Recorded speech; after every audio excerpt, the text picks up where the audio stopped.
बोली बोली कोल्हापुर वाली मैया की DJ Amit singing by Sajan राजा।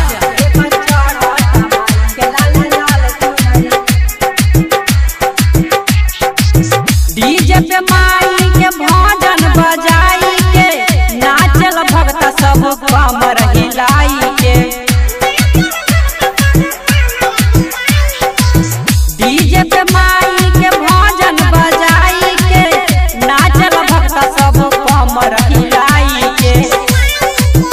लागल बहुते सुनर सुनरी, लागल बहुते सुनर सुनरी, देख चढ़ता माई के लाल लाल चुनरी, देख चढ़ता माई के लाल लाल चुनरी, देख चढ़ता माई के लाल लाल चुनरी। डीजे बोली कोल्हापुर वाली मैया की देख चढ़ता माई के लाल लाल चुनरी। माई के कृपा से दुख दूर हो जाला, आवे जे दुआरा उ खाली न जाला।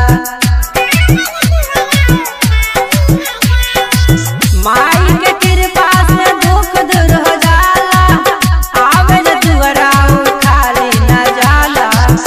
भगिया जगावे त हई हुनरी, भगिया जगावे त हई हुनरी, देख चढ़ता देख चढ़ता देख चढ़ता माई के लाल लाल चुनरी, देख चढ़ता माई के लाल लाल चुनरी, देख चढ़ता माई के लाल लाल चुनरी।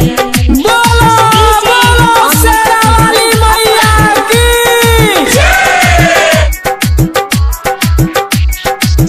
देख चढ़ता माई के लाल लाल चुनरी।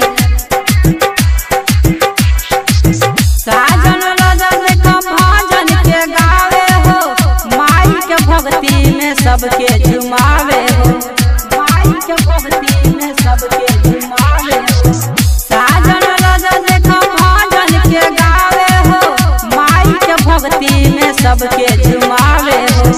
गुण दिए हाथवा में